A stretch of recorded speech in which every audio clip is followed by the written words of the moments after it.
Okay. This is for Catherine, Dan, and Senator Gaskell, please. If elected, what specific steps will you take to bring Fortune 500 employers to Madison County so that we can again return to single-family households and good-paying jobs? What I've heard a lot about is homelessness. I've heard about increased prison sizes. I've heard about opportunities of batteries coming in. I'd like to hear your plan because it's a difficult situation that you are in, and I'd like to hear what your plan is.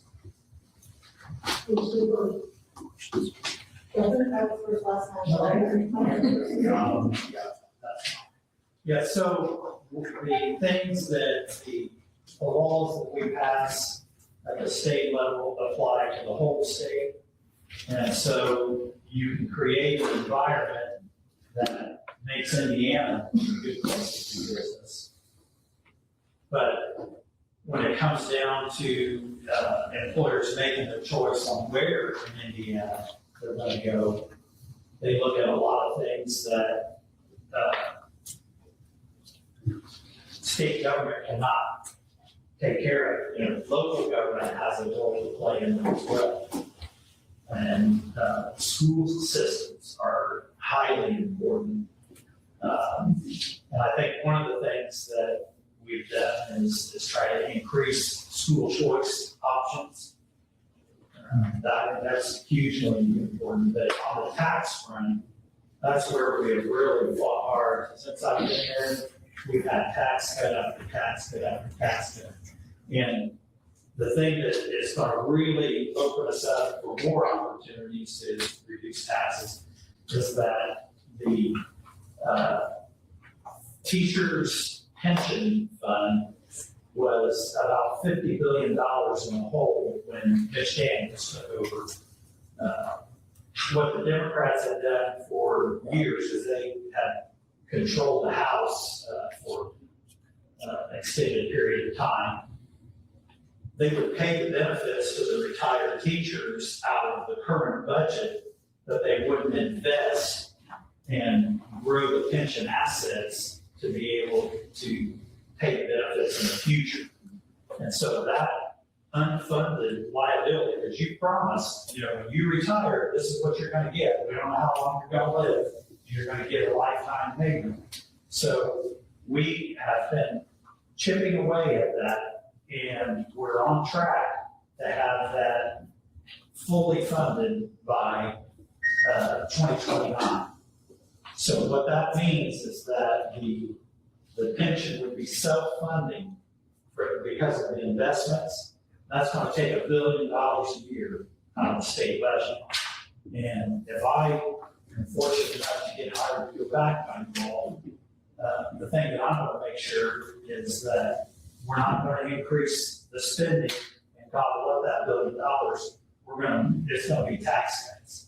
And I think that is the key. A low tax environment with good education opportunities are just two of the keys. And I think Madison County is situated in an area where, you know, Hamilton County is getting full and things are going to spill over to Madison County. I think we're on the verge of having some really good things happen.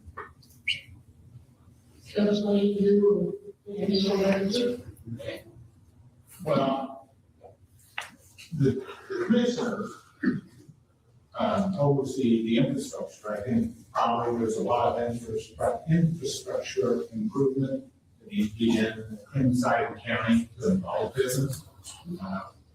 Private community neighborhoods, on main roads. A lot of it's inside the city, but in the county, a lot of the roads are a mess. I think bridges, there's some bridges that need to be improved. If you're going to have heavy industry, they're going to have to keep that. And zoning laws with that. I automatically, I think those are important. I've been here forever. And, I look around and I work with Delta Ring, and I know what happens to the town after Delta Ring left. We've got friends that didn't work Delta Ring, so the best thing that happens is you zero on the street. It was gone. And some of them come back and visit every once in a while and say, this is the best thing that ever happened. But I would like to see the city of Jefferson and Madison County be doing better and getting the jobs here. And like I said, if you had better paying jobs and the education portion of it, it would help with some of the homelessness, for sure. So, I mean, that's my feeling on it. And like I said, I've not been involved with council commissioner votes in the past. I'll learn more about that in the future, but I think the infrastructure is one of the big deals that the commissioners are involved with. Okay, so I think it's going to be very difficult to recruit new businesses at this time because of our water system.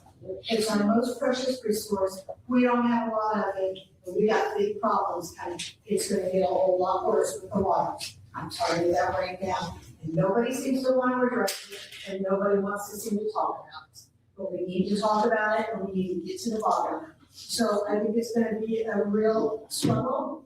I also think with the situation going on with Nestle and their taxes for their properties, and that it ballooned like $22 million overnight, and that's the litigation. I think that's going to be a big turnoff to people. So we're not leading by example. We're not doing things like we should, and people are going back and they're looking at what the history. They've seen what Kohl's had to go through with their taxes. They saw what Lowe's had to go through with their taxes. It doesn't make it real palatable. Businesses are leaving. Why are they leaving? So the other thing is we have to ask ourselves, do we even have enough water in our county to survive? So the infrastructure is a big problem. And when people say to me, just like up in Alexandria, and they have that whole drain problem that's going on up there, and now it's going to cost us $20 million, we're going to get a regional utility district. We're going to pay for that. But everybody keeps saying, but it wasn't on maintenance. Well, whose fault is that? It's your elected servants' fault. They're the ones putting it on there, and they knew it hadn't been on there. And now they're going to make this a district. They're going to put it off to everybody else, and it's going to fall over into your checkbooks. That's the bottom line. So I don't know, people talk about transparency, but I don't see a lot of it going on, except for on my social media page.